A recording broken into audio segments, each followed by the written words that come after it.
Bonjour et bienvenue dans cette nouvelle vidéo. Nous allons vous présenter un package qui va vous servir à explorer rapidement un jeu de données.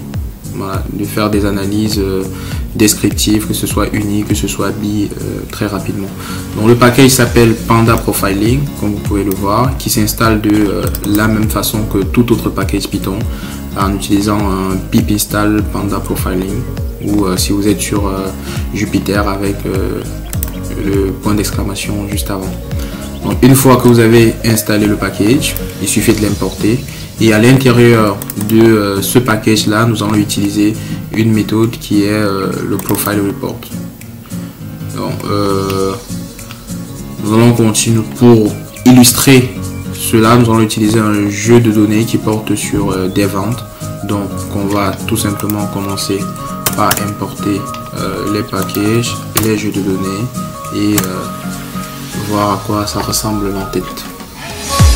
Voilà, donc dans notre jeu de données, on a des rows ID, on a des ventes, on a le montant, la quantité, le profit réalisé, etc. On a des données qui sont des dates, order date et ship date qui ne sont pas reconnues au format Python tout simplement parce qu'elles n'ont pas été parsées. On va les convertir au format Python pour que l'analyse se déroule bien également sur ces variables-là. Donc, l'exploration du jeu de données, ça nous permet d'avoir les informations sur le dataset, les variables, les interactions, les corrélations, les valeurs manquantes, etc.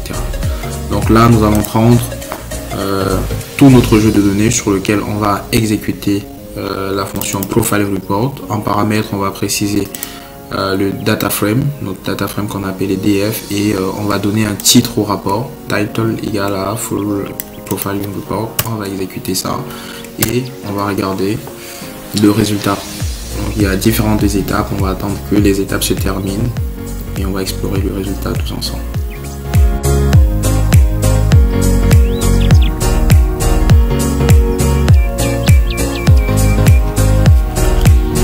Voilà, l'exécution est à présent terminée et vous pouvez voir Full Profiling Report qui est le titre que nous avons donné tout à l'heure. Ici vous avez plusieurs onglets qui sont l'Overview, qui est la vue sur les données et la production, les alertes, la vue sur les variables, les interactions, les corrélations, les valeurs manquantes et le sample, l'exemple, un extrait du jeu de données. Voilà. Donc dans la partie Overview, qu'est-ce que nous avons? Des informations globales sur le jeu de données, notamment le nombre de variables, le nombre de lignes, les valeurs manquantes, les valeurs doubles, c'est-à-dire les doublons, la taille du jeu de données, le nombre de valeurs numériques, le nombre de valeurs catégorielles, le nombre de données en type date. Dans les alertes, nous avons les informations sur les variables et les relations entre les variables. Donc globalement, pour par exemple country, là c'est une constante, c'est-à-dire que la valeur elle est pareille pour toutes les lignes que nous avons dans le jeu de données. Là, order ID, customer ID, nous avons la high cardinality, ça veut dire que ça contient beaucoup de valeurs différentes. C'est ça que vous avez ça. High correlation, ça fait la corrélation fait intervenir deux variables, c'est-à-dire que là on a des fortes corrélations entre les deux variables qui sont mises en jeu dans le texte qui est là bien surligné. Et uniforme, c'est-à-dire que la distribution elle est uniforme, donc du 1, 2, 3, 4 par exemple, distribution uniforme. La row ID des valeurs uniques, tout simplement, ça veut dire que chaque ligne a une valeur différente de celle d'une autre ligne. Donc c'est notamment des clés pour ceux qui ont fait un peu de SQL. Voilà. Discount zeros, là ça veut dire que ça contient beaucoup de valeurs, votre coût de valeur égale à 0. Donc là on a précisé le pourcentage, 48% de valeur à 0. Donc tous ces indicateurs vous permettent rapidement d'aller explorer, d'aller fouiller en profondeur, par exemple pourquoi est-ce qu'il y a trop de discount à 0, pourquoi il y a une grosse cardinalité, etc. Donc là nous avons la partie sur la production.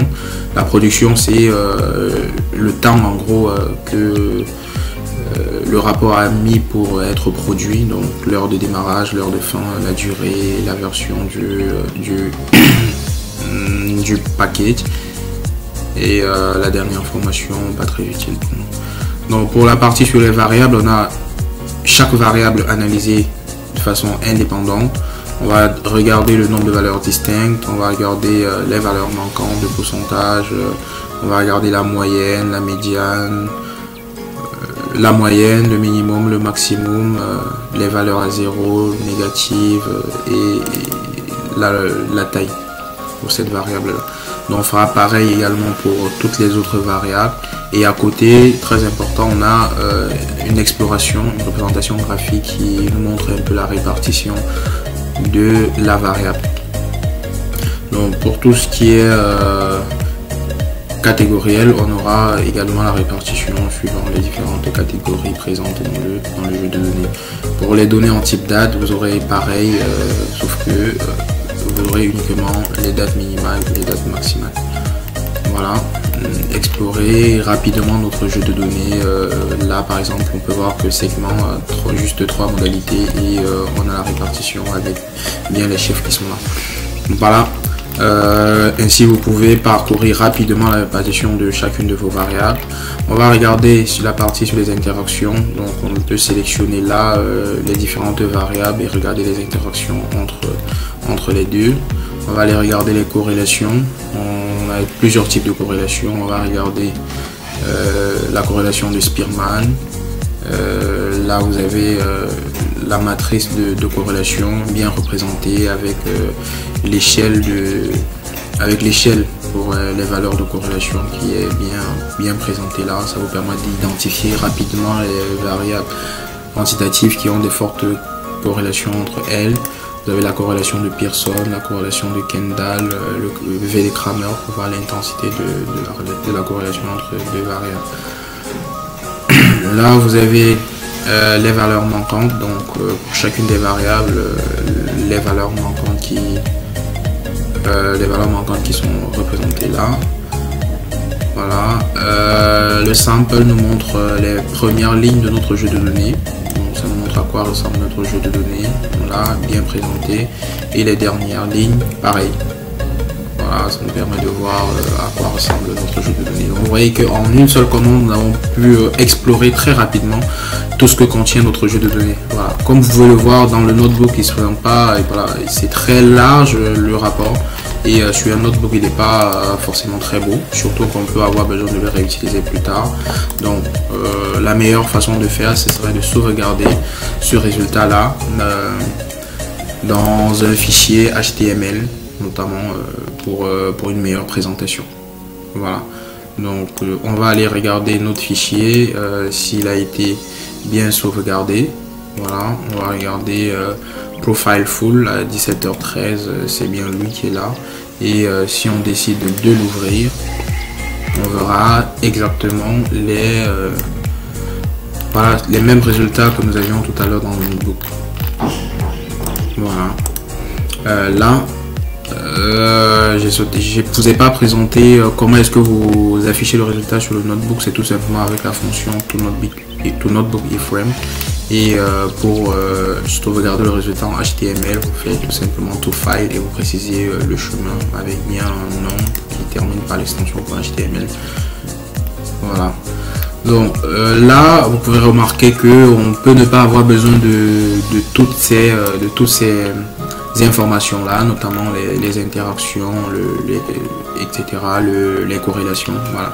Donc on a un profil minimal qui va nous servir particulièrement pour des jeux de données qui sont très grands, parce que plus le jeu de données est élevé, le calcul va mettre du temps. On peut utiliser un mode minimal tout simplement qui va nous aider à accélérer un peu le processus. Le mode minimal, quant à lui, ne va pas nous donner les mêmes informations, donc on n'aura pas les informations sur les interactions, ni la corrélation, ni les valeurs manquantes. On aura simplement l'analyse variable par variable et on aura le overview qui est la vue sur le jeu de données dans sa globalité. Voilà. On va aller explorer ça également. Profil minimal, c'est là, c'est lui qu'on vient d'exécuter là, 17h14, et puis voilà, vous avez les résultats qui sont là. Voilà. Vous allez vous notez une petite différence de couleur qui est présente dans ce rapport-ci. Je vous l'explique justement dans la suite. On revient sur notre notebook. Donc, vous avez une utilisation qui est avancée. également, c'est on a utilisé pour l'exemple DataFrame qui est le jeu de données. On a utilisé Title pour donner le titre. Vous remarquez dans la commande précédente que on a eu un jeu de couleurs différent dans le mode minimal, tout simplement parce qu'on a précisé Orange Mode égale True. C'est simplement un paramètre qui est là. Donc à votre aise, vous pouvez décider d'utiliser soit un mode sombre avec en précisant Dark Mode égale True, ou alors Orange Mode égale True. Donc vous pouvez vous amuser un petit peu avec ces paramètres là, mais nous allons présenter les paramètres essentiels. Voilà, donc le Orange Mode on l'a déjà fait, plus besoin de l'exécuter, et pareil, vous sauvegardez. Maintenant pour la sauvegarde, on a vu la sauvegarde en HTML, mais vous avez aussi la possibilité de sauvegarder en .json.